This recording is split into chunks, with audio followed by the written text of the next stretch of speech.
A Fórmula 1 recentemente perdeu um dos maiores nomes da história do esporte. Piloto? Não, ele foi melhor que isso. Ele fundou uma das equipes mais vitoriosas do esporte. Sua determinação e paixão pelo esporte é igual à sua, à minha, e foi por causa dele que a gente sorriu, chorou, vibrou, ficamos de luto, mas nada apaga o que esse senhor fez pelo esporte. Por isso esse vídeo é dedicado a ele, e quem teve o prazer de pilotar as icônicas e vitoriosas Williams. Hoje vamos dissecar o que esse time representou e representa, e falar 10 grandes nomes que venceram, foram campeões nos carros do verdadeiro patrão, Sir Frank Williams. Aqui uma breve história de Frank e a Williams, e que muito possivelmente não estará à altura do que ele merece, mas eu fiz como um amante da Fórmula 1, pra vocês amantes da Fórmula 1, fiz com muito respeito e carinho nesse vídeo. Começando pela sua carreira lá atrás, Francis Owen Garbutt Williams começou a zanzar pelos circuitos com 24 anos, que quando mais jovem se apaixonou por carros logo de imediato e sentiu a necessidade da velocidade de vendedor de peças de carro, mecânico e gerente de equipe a dono de equipe. Surgia a Frank Williams Racing Cars. 4 anos depois, disputando corridas na Fórmula 2, Frank se junta ao seu melhor amigo e piloto, Piers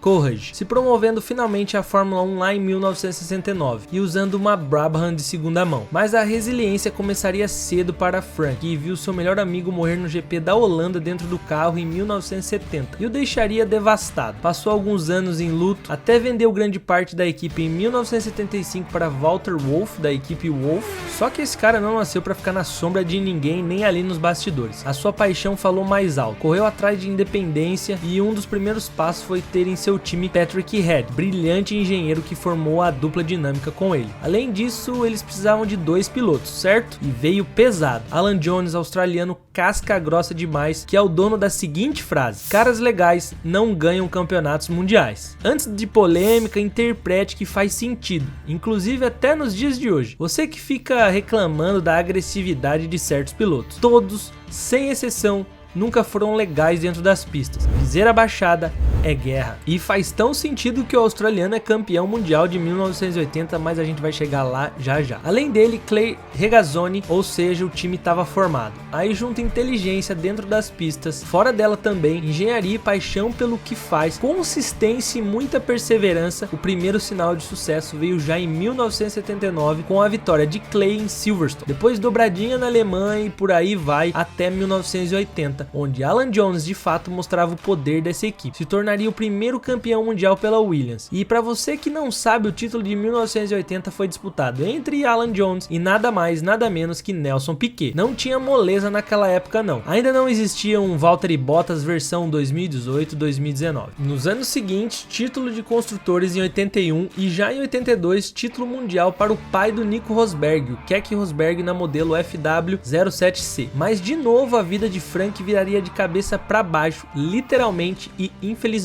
Em 1986, após um teste no circuito de Paul Ricard, em março, Sir Frank partiu uma corrida de 157 km para o aeroporto de Nice, em um Ford Sierra alugado. Viajando por estradas sinuosas em alta velocidade, Frank perdeu o controle e o carro acabou caindo em um campo, o famoso barranco aí das estradas, e acabou sofrendo uma gravíssima fratura na coluna que o deixaria para o resto da vida na cadeira de rodas. A parte mais triste e curiosa é que ele corria achando que estava atrasado para o voo, mas que confundiu o fuso horário e na verdade ele tinha tempo de sobra, galera. Frank não viajava sozinho, com ele estava o seu amigo e gerente de marketing na época, Peter Windsor, e que nada sofreu, apenas alguns arranhões aí desse acidente. Pior para Frank. Frank voltaria alguns meses depois para o paddock, para a garagem da Williams, para ver seus pilotos na época, Mansell e Piquet, os 2 cães de guerra batalhando dentro das pistas e uma das melhores duplas de todos os tempos. Tem vídeo no canal falando deles, deixarei o card lá no final. Ganhando mais títulos de construtores em 86 e 87 e depois travando batalhas épicas com as McLaren nos anos seguintes. E aí depois o resto é história. E calma que eu não esqueci de 1994 não, falaremos lá no final. História essa que você, amante da Fórmula 1, precisa saber e precisa conferir, e eu vou te ajudar aqui, eu vou te dar uma recomendação de documentário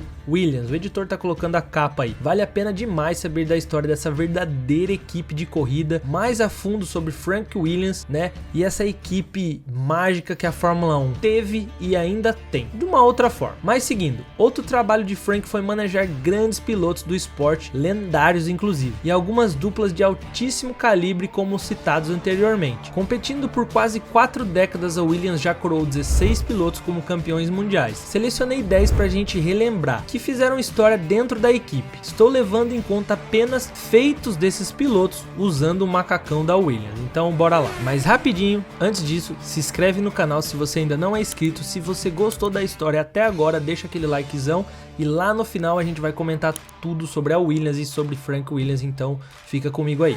Bom, começando por Riccardo Patrese, que teve a tarefa árdua de substituir Nigel Mansell, que se lesionou em 1987 e lá ficou até 1992. Nunca foi campeão mundial, mas ajudou muito nas conquistas de construtores, no total 4 delas. O italiano fez 2 boas temporadas, ficando em terceiro no mundial, em 1989 e 1991, mas seu auge foi em 1992, onde perdeu apenas para o seu companheiro de equipe Nigel Mansell, que foi dominante demais e a Williams tinha um carro que voava nas pistas. E vale lembrar que Patrese ficou em segundo, segurando Senna e Schumi, então esse vice tem sabor especial. Patrese subiu no lugar mais alto do pódio por 4 vezes nesses anos de Williams. Outro grande nome foi Ralf Schumacher. Ok, calma, eu sei que não se compara ao irmão, mas a temporada de 1999 de Ralf foi marcante. Ficou entre 99 até 2004. Não sei vocês, mas eu lembro dele quando pequeno, quando fazia boas corridas aos domingos e me perguntava quando é que ele vai ganhar uma corrida, porque só o irmão dele ganha. Ralf desafiou constantemente as mais rápidas McLarens e Ferraris, teve azar e infelicidade em não ganhar algumas corridas, mas colocou o companheiro de equipe na sombra já de cara. Ele também derrotou o impressionante estreante Jenson Button durante o ano juntos em 2000 e marcou a primeira vitória da Williams em um GP em quase 4 anos em Imola na temporada seguinte, uma das 3 vitórias em 2001. As coisas ficaram mais difíceis ao lado de Juan Pablo Montoya com o passar do tempo juntos, e a campanha de 2004 de Schumacher foi arruinada por sua queda em Indianápolis, mas suas 6 vitórias o tornaram o 7º piloto mais bem sucedido na Williams, mais do que qualquer outro não campeão. Bom, já que foi dado o gancho, vamos falar do maluco colombiano, gente boa e sincerão e agressivo nas pistas, Juan Pablo Montoya, outro que fez milagre no carro das Williams de 2001 a 2004. Ralf Schumacher poderia estar ocupando esse lugar com mais vitórias, 6 contra 4 do colombiano, mas as estatísticas devem ser levadas em conta mesmo não concordando em alguns casos. Montoya marcou mais pontos ao longo desses anos de Williams e fez mais poles, 11 contra 6. Além disso, Montoya teve mais momentos de brilho, bateu de frente com Schumacher, o verdadeiro Schumacher. Separar Ralf Schumacher e Montoya para essa lista foi difícil, mas o colombiano marcou mais pontos e mais poles durante o tempo juntos, embora o alemão tenha conquistado, mais vitórias. Montoya também era mais emocionante, talvez mais parecido com o tipo de piloto que a Williams sempre favoreceu e gostava. Ele provou isso na sua ousada ultrapassagem em cima do Michael Schumacher para a liderança do GP do Brasil de 2001, apenas sua 3ª largada na Fórmula 1. Montoya estava longe de se livrar de erros, mas era rápido e tinha sede de vitória, e chegou à luta pelo título em 2003 antes de ser golpeado por um pênalti no GP dos Estados Unidos graças a um incidente com o nosso Rubinho Barrichello. No final, o pacote Williams BMW Montoya não foi suficiente para deter o rolo compressor Ferrari Schumacher, mas chegou mais perto do que a maioria na primeira metade dos anos 2000. O colombiano foi brabo demais em levar a batalha contra Schumi. Faltou mais carro, uma pena. Outro maluco que passou pela Williams e esse foi campeão, vindo da Indy, Jacques Villeneuve não tomou conhecimento de nada e venceu 11 corridas, levou o caneco em cima de Schumacher, com aquela batida polêmica inclusive do alemão que não foi igual a de 94, não foi cirúrgica. Talvez ironicamente a temporada menos impressionante de Villeneuve na Williams foi aquela em que ele se tornou o campeão mundial. Como um novato em 96, ele pressionou duramente seu companheiro de equipe mais experiente, Damon Hill, enquanto houve algumas boas performances no menos brilhante FW20. Sua vitória do campeonato de 1997 veio na FW19, a 4ª Williams mais dominante de todos os tempos em termos de ritmo bruto. Um pouco de má sorte e erros de uma campanha brilhante de Michael Schumacher da Ferrari significaram que a luta pelo título estava muito mais perto do que deveria, mas Villeneuve fez o suficiente na polêmica final de Jerez, depois que o piloto da Ferrari o acertou, a Williams, para garantir o campeonato de pilotos, né, o 7º da Williams naquele caso. O canadense ficou de 1996 até 1998. Agora dois em sequência que dispensam comentários. O primeiro deles, o professor Alain Prost, demitido da Ferrari, chegou em 93 na Williams e adivinha, título mundial. Mais um para a Williams e mais um para o francês. Prost conseguiu entrar no pacote dominante da Williams-Renault daquele ano. O FW15C foi o Williams mais dominante de todos os tempos em termos de velocidade bruta e Prost tinha um companheiro de equipe novato, Damon Hill. Falaremos dele já já. O francês também recebeu alguns golpes de Senna, que venceu corridas e brigou mais um ano contra ele. Motivos pelos quais 93 é super lembrado, mas na realidade Prost foi um campeão confortável. O carro era brabo demais. Ele talvez não fosse tão combativo ou excitante como Mansell teria sido na mesma máquina, mas Prost ainda conseguiu 7 vitórias e 13 poles. E ele se aposentou da F1 com o 4º título mundial no bolso. Outro monstro, Nelson Piquet. Os melhores anos de Piquet ficaram sem dúvidas para trás quando ele se juntou ao Williams em 1986, ao lado de Mansell. Os dois notoriamente não se deram bem e o Piquet sentiu que o grave acidente de carro de Williams inicialmente o impedia de apontar quem seria o número 1 da equipe. Mas a história é para outra ocasião, inclusive. O resultado foi um duelo equilibrado que permitiu ao Prost da McLaren arrebatar o título, visto que Mansell e Piquet estavam se degladiando dentro e fora das pistas, e apesar disso tudo a Williams levou a coroa de construtores e venceu 9 das 16 corridas da temporada. A batalha continuou em 1987, mas após um sério acidente durante os treinos do GP de San Marino, e que acabou sendo forçado a ser o segundo piloto ali, entre aspas, bem entre aspas, para o Mansell. Mesmo assim ele continuou ganhando pontos e atacou quando o britânico encontrou problemas, aproveitando os vacilos, né, do inglês. Quando o Mansell lesionou-se nas costas na classificação para o GP do Japão, as coisas ficaram tudo fáceis ali para o Piquet, que foi coroado com o título mesmo antes da corrida, porque o Mansell não entraria na pista. Depois o Piquet acabou indo para Lotus em 88, então foi uma breve história desse duelo que foi fera demais, uma das melhores duplas de todos os tempos, inclusive também tem vídeo no canal aqui, deem uma olhada. Piquet venceu 7 corridas e título mundial de 87 nessa carreira pela Williams. Pai do Nico, Keke Rosberg, um improvisador fanfarrão, foi talvez o substituto perfeito quando o favorito da Williams na época, Alan Jones, se aposentou, né, no final de 1981. Dentro de um carro competitivo, embora ainda com motor Cosworth, contra as hordas de turbo cada vez mais rápidas, o finlandês agarrou sua chance com ambas as mãos. O espetacular Rosberg só conquistou uma vitória em seu caminho para a coroa de 1982, mas em uma temporada em que ninguém marcou mais do que 2 vitórias, ele foi um campeão digno, foi consistente. Quando digo que dá para ser campeão sem vencer, tá aí o exemplo. A revolução turbo tinha realmente ultrapassado em 1983, mas Rosberg ainda conseguiu uma vitória em condições difíceis em Mônaco antes da Williams mudar para a potência Honda. A Honda de 1984, o FW09, era como um interruptor de luz e não um dos melhores da Williams. Rosberg, no entanto, venceu de forma soberana o infernal GP de Dallas em 1984. O FW10 era muito melhor, indicando que a Williams era uma força em ascensão. Rosberg conquistou sua vitória na Fórmula 1 no GP da Austrália antes de mudar para a McLaren em 1986, que inclusive foi a sua última campanha na Fórmula 1. Bom, dentro da Williams foi campeão mundial e teve 5 vitórias na carreira. Hoje comentarista da Sky Sports, Damon Hill já foi piloto dessa equipe mágica. Hill não foi trazido para a Williams para liderar, mas ele acabou fazendo isso por 3 temporadas. Depois de ser um piloto forte de testes, Hill se juntou ao retorno de Prost em um assento de corrida em 93. Ele devidamente aprendeu seu ofício e se tornou um pioneiro no soberano FW15C, obtendo 3 vitórias e foi o 3º no mundial já de cara. Senna substituiu Prost em 93, já que a Williams perdeu grande parte da sua vantagem sobre a oposição quando as engenhocas, né, controle de tração e suspensão ativa foram banidos. Isso tornou o FW16 complicado. E quando Senna foi morto, né, morreu no GP de San Marino, Hill foi empurrado para o papel de líder da equipe em circunstâncias bem difíceis. Mas tanto Hill quanto a equipe se recuperaram. O FW16B melhorou e o principal rival, Michael Schumacher, e a equipe Benetton se envolveram em várias controvérsias. Depois de uma vitória brilhante no Japão, o Hill ficou a 1 ponto de Schumacher para a decisão do GP da Austrália. Tem vídeo dessa corrida clássica aqui no canal, vale a pena relembrar, galera. Hill foi muitas vezes o principal desafiante de Schumacher em 95. mas os erros da equipe e o piloto fizeram com que a estrela da Benetton fosse um campeão confortável. A atmosfera dentro da equipe também fez com que a Williams decidisse substituir Hill em 97, mas antes disso, porém, Hill agarrou sua última chance de campeonato com FW18. O companheiro de equipe novato Villeneuve levou o título para o final do GP do Japão, mas na verdade Hill era confortavelmente o melhor piloto de 96, obtendo 8 vitórias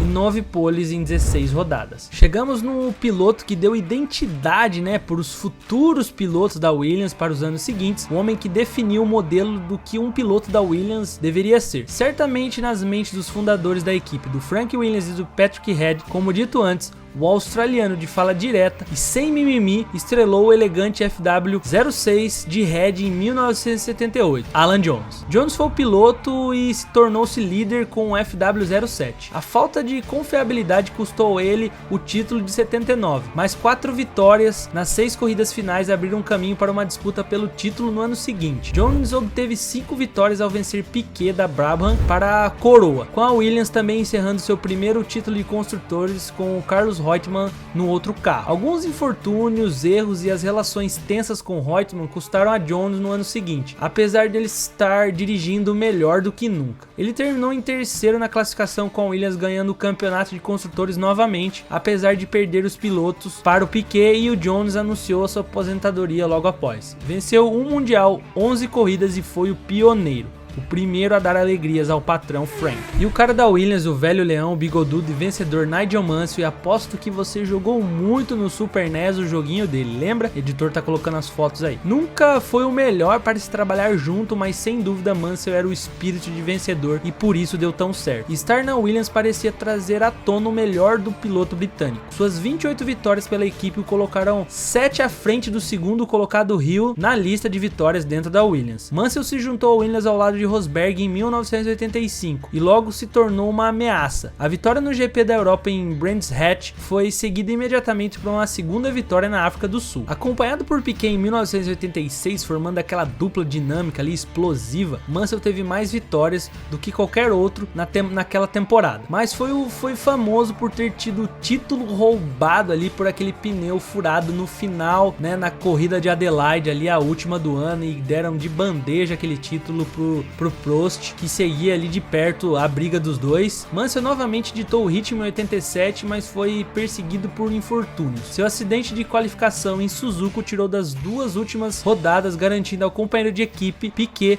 o título, apesar de o brasileiro ter somado apenas metade das vitórias de Mansell naquela temporada. Depois de 2 anos na Ferrari, a sua primeira aposentadoria na Fórmula 1, Mansell voltou em 1991. Após um início complicado ao lado de Patrese, Mansell carimbou sua autoridade na equipe ao desafiar Senna pelo título. Com a FW14B carregado de tecnologia, Mansell dominou a campanha de 1992, obtendo 9 vitórias em 16 corridas em seu caminho para a glória. O drama fora da pista levou Mansell aí para IndyCar, mas ele voltou durante a tumultuada campanha da Williams em 94 e conquistou sua última vitória em um GP na final de Adelaide, onde tinha aqueles pesadelos do passado. Aqui um abre aspas bem bacana de Frank Williams sobre o piloto. Há mais histórias a serem contadas sobre Nigel Mansell dentro da Williams do que qualquer outra pessoa. Ele era um piloto e tanto. Sempre que ele corria, as buzinas na arquibancada tocavam e ele partia. Ele era fantástico, mas difícil de lidar às vezes. Bom, aqui uma curiosidade rápida: o último cara a dar alegria ao Frank Williams foi o Pastor Maldonado, que venceu a última corrida da Williams. Foi lá em 2012, GP da Espanha. Foi o último gole de alegria máxima aí para a equipe. E já pegando o gancho sobre uma entrevista dada pelo próprio Pastor Maldonado, o editor tá colocando aí, logo após a notícia triste sobre a morte do ex-chefe, e aqui vai meu último ponto desse vídeo, que inclusive nem sei se é o meu papel, mas acho que irei contribuir para o bem e quero a opinião de vocês. Vi muitos canais fazendo vídeos, gringos e canais do Brasil, pessoal mandando super bem, fazendo homenagens sinceras ao Frank Williams, porém muito ódio e críticas duras, sem muito bom senso e amor ao próximo. Frank Williams, depois da morte de Senna, nunca mais foi o mesmo. Muitos pilotos relataram, e a notícia fala por si só, sobre a morte de Senna. Era uma ferida aberta para Frank Williams. É muito triste ver pessoas acusando essa lenda do esporte de ser o culpado pela morte de Ayrton. É muito vazio,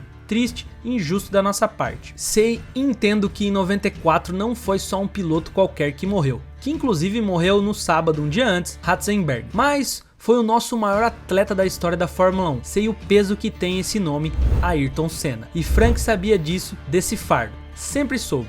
e talvez em seu mais profundo estado nunca se perdoou por isso, ter uma das lendas morto em seus carros. Mas não cabe a nós julgar de forma tão severa, mesmo sabendo de notícias, fatos e histórias, nunca foi falado um nome culpado, e sim um conjunto de fatores. Então não é justo colocar o fardo em um nome só, mas essa é a minha humilde visão e opinião. Gostaria de saber de vocês se estou certo ou errado, e lembre-se, como dito no começo, Frank deu muitas alegrias aos nossos domingos de manhã, e perdeu amigos nessa trajetória, mas nada apaga a glória que esse senhor vencedor da Fórmula 1 e na sua vida nos deu. Será eternamente lembrado, Sir Frank Williams.